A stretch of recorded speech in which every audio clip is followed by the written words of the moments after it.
anak NTT itu adalah anak-anak hebat ya. Mereka hanya butuh dikasih ruang, mereka hanya butuh dikasih kesempatan, mereka hanya butuh disentuh dengan fasilitas-fasilitas yang baik.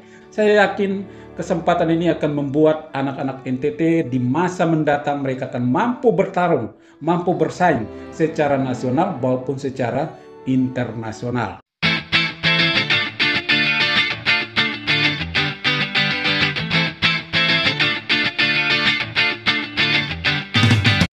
Halo, selamat datang di Floba Murata TV, suara orang NTT dari kita untuk kita. Mantap. Oke, saudara sekalian, sekarang kita kembali di segmen berita dari Floba Murata. Dan kali ini kita akan membacakan atau membahas sebuah berita yang menarik ya, yang ditulis oleh Detik Bali pada tanggal 13 Januari 2025. Saya bacakan ya. Judul beritanya adalah Prabowo prioritaskan pembangunan SMA unggulan Garuda di NTT. Luar biasa ya. Pemerintah berencana membangun 4 SMA unggulan Garuda di berbagai wilayah Indonesia, salah satunya di Soe, Timur Tengah Selatan, NTT. SMA unggulan Garuda di TTS akan menjadi proyek pertama yang direalisasikan sesuai dengan permintaan Presiden Prabowo Subianto. Targetnya tahun ini berjalan. Pembangunan sekolah ini merupakan visi misi langsung dari Bapak Presiden Prabowo Subianto untuk memberikan akses pendidikan yang bermanfaat bagi pemerataan, ujar Wakil Menteri Pendidikan Tinggi, Sains dan Teknologi Stella Cristie, Senin 13 Januari 2025 di Soe TTS. Stella menyebutkan bahwa TTS menjadi prioritas karena merupakan permintaan langsung dari Prabowo. Sementara itu, 3 lokasi lainnya masih dalam tahap penentuan. Ya. Daerah Soe ini merupakan beliau sendiri yang ingin bangun. Inilah kenapa kami di sini untuk melakukan peninjauan tempat ini. Untuk pembangunan SMA unggulan Garuda ini kami lihat untuk daerah-daerah yang membutuhkan. Salah satunya di Soe, jelasnya. Ia menambahkan SMA unggulan Garuda akan fokus pada pendidikan sains dan teknologi untuk mendukung pemerataan pendidikan di Indonesia. Sekolah ini akan lebih pada pendidikan yang berkualitas dan mempunyai wawasan global. Namun kepekaan lokal itu juga penting untuk pelaksanaan pembangunan sekolah ini. Lanjut Stella. Oke, luar biasa ya, saudara sekalian. Pertama-tama tentu kita mengapresiasi ya kebijakan dari Presiden Prabowo Subianto ya. Ini adalah momen penting dan ini merupakan kado istimewa, kado tahun baru buat masyarakat NTT ya.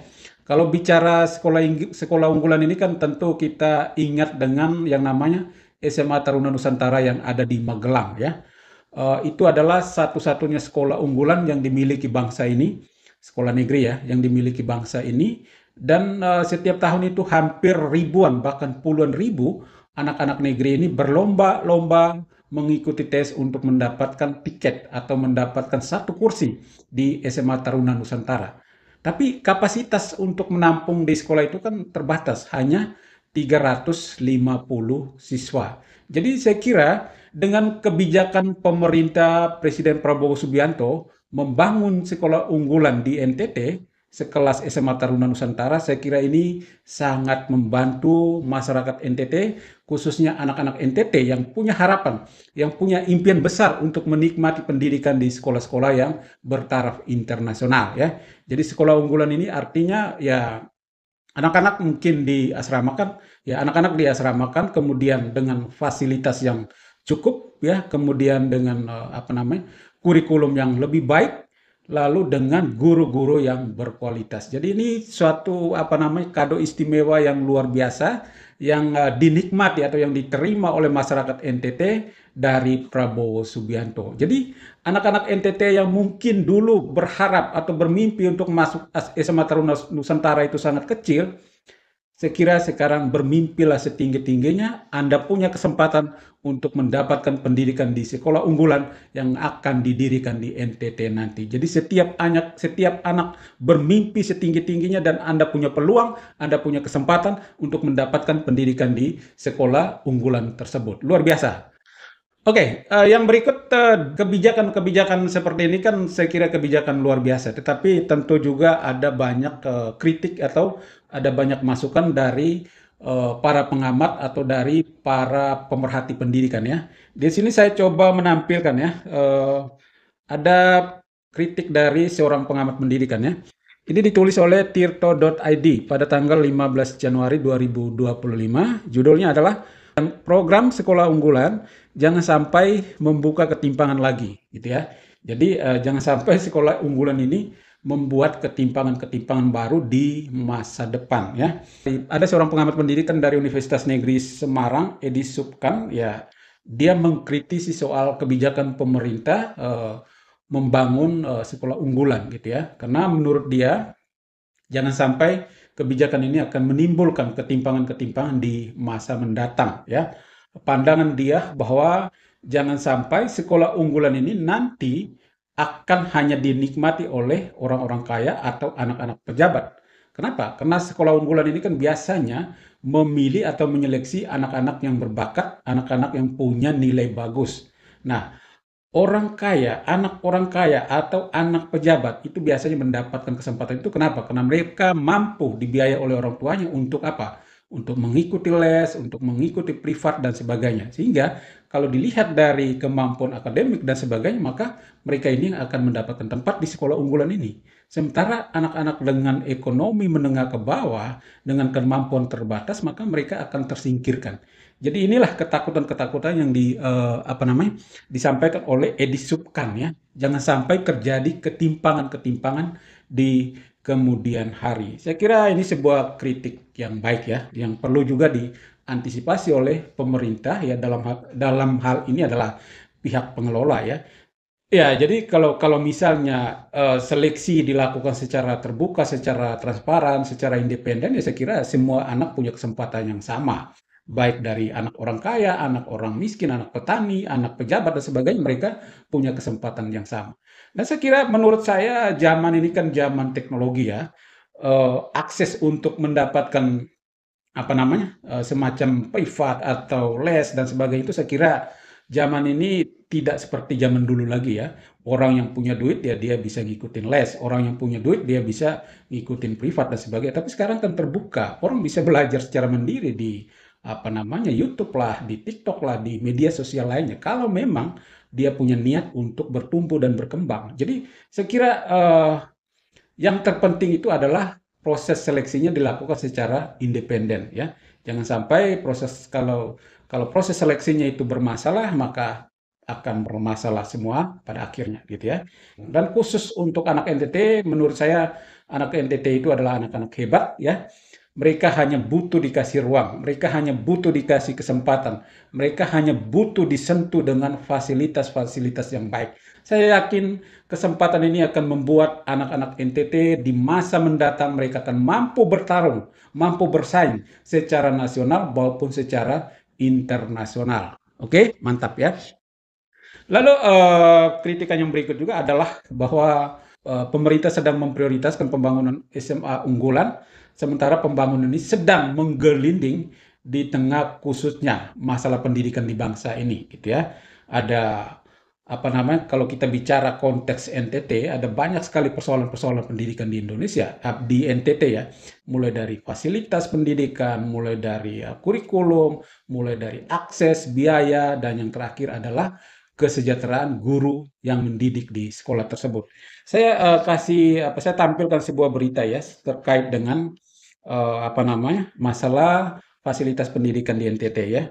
Jadi pada tanggal 16 Januari 2025, Pos Kupang menulis sebuah berita dengan judul disebut mirip kandang ternak sekolah di pedalaman NTT viral ya. Ini berita ini pada 16 Januari 2025 ya. Jadi setelah munculnya berita tentang akan dibangun sekolah unggulan bertaraf internasional di SOE NTT, lalu muncullah berita-berita terkait dengan sebuah sekolah mirip kandang ternak ya, dan itu viral di media sosial. Ada di NTT loh. Ini baru satu. Bagaimana dengan sekolah-sekolah lain yang tidak terekspos gitu ya? Ada banyak sekolah yang mengalami nasib yang sama seperti ini. Jadi saya kira ini juga menjadi kritikan ya.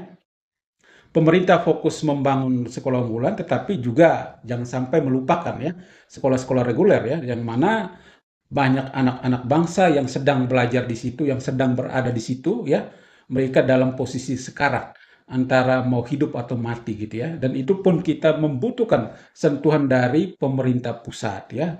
Minimal itu di NTT itu minimal itu ya anak-anak punya tempat belajar yang nyaman ya, punya guru yang siap mengajar gitu ya.